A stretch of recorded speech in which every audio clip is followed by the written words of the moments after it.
Hello, welcome to episode 3 of Swingate Crossing, my working diorama of the Hellingly Hospital Railway, where it crossed two local roads, Park Road and New Road, and I'll show you that later. Got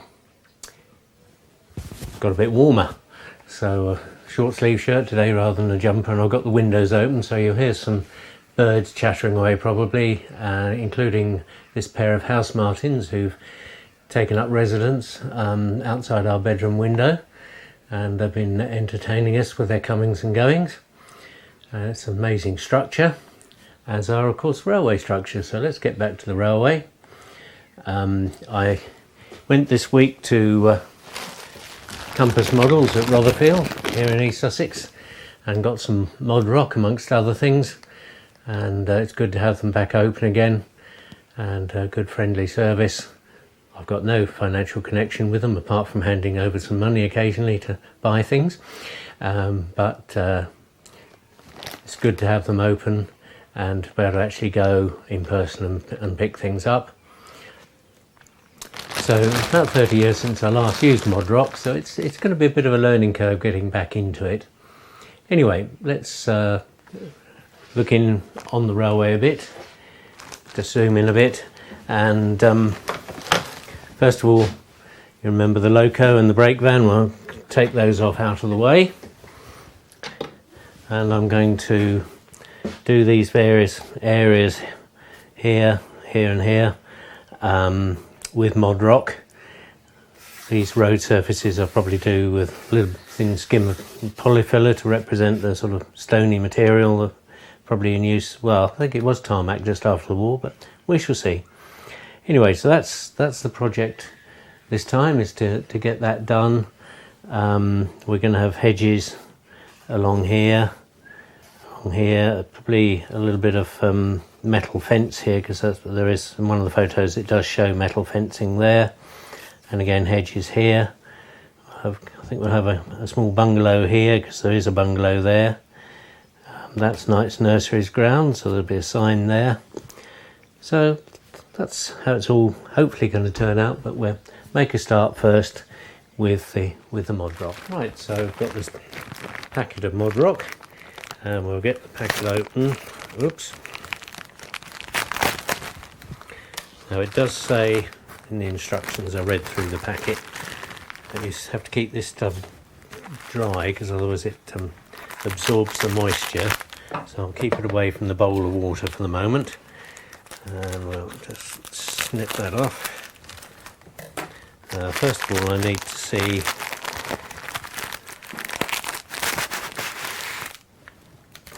what sort of... Right, so it's that width. So now I need to try it on here. Right, so I'm going to have to cut a couple of pieces out each time and shape it a bit. There you get the... Looks like you get the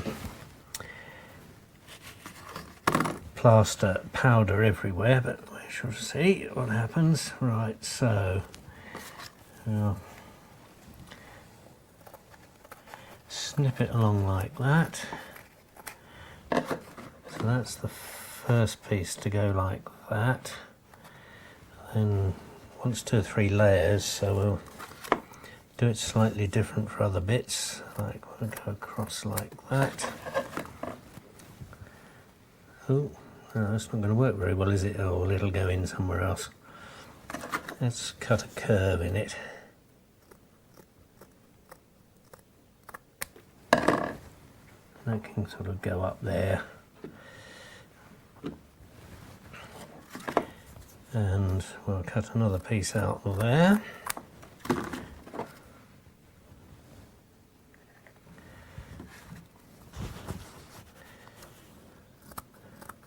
Hairspray bits like this.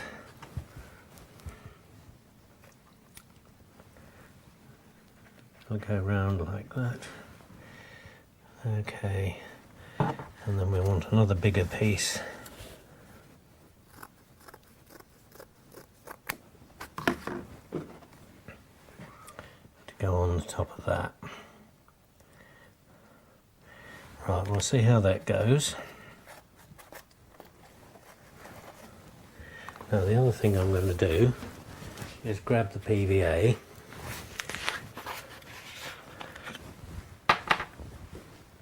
somewhere here. I've got a brush. There we go. There's a brush. What we'll do,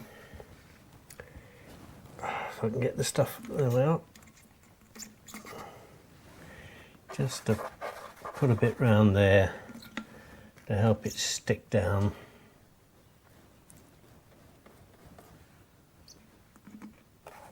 Right, it's just a bit of glue around there to help the edges stick down. Right, so now we take a piece at a time and we pop it in the water, let it soak for a few seconds. It says till the bubbles stop, but I can't see any bubbles. Then you just very lightly squeeze it to get most of the water out, and then we lay it on like that. Yeah.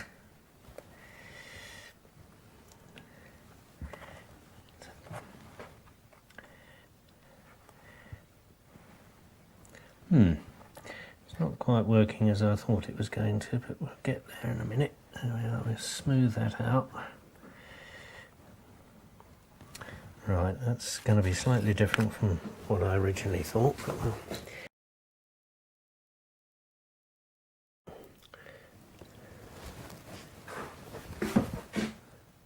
Right, that's the other piece there. Ah, come on, there we go.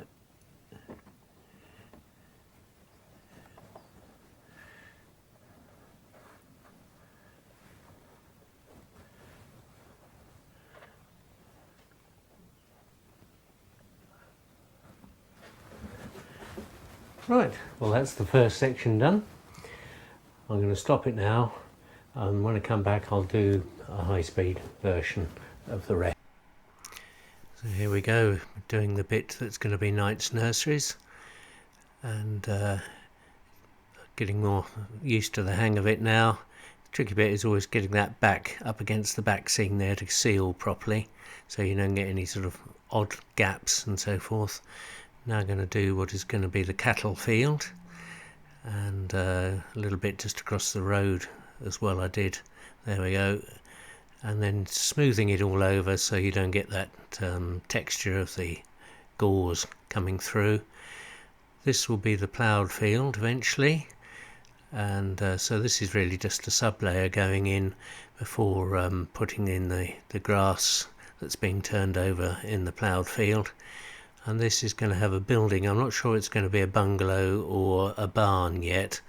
I think a bungalow might be a bit too big for the site actually, so I think it might be a small barn, but a tall one to hide the hole through the back seam. And then this is just a little bit of field. Now the other thing I've been meaning to do is put up a board above my workbench so I can hang things up above the workbench. So here we are using some of that layered board. And I put the joining batten on, and then as you'll see in a moment I realised that I'd got it wrong, so I had to turn it round so that the overhang's at the bottom, so it hooks behind the test track there. So I'm just marking out the wall with the small masonry drill and then having a go with my cordless drill, which just was not touching the brick that the house was made of originally. Very tough brick.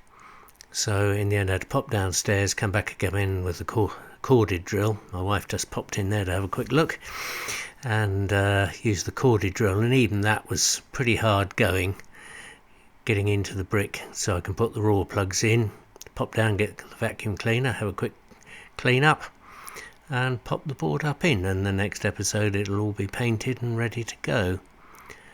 So next episode will be ballasting the track and a bit applying some static grass. So see you all next time. Bye.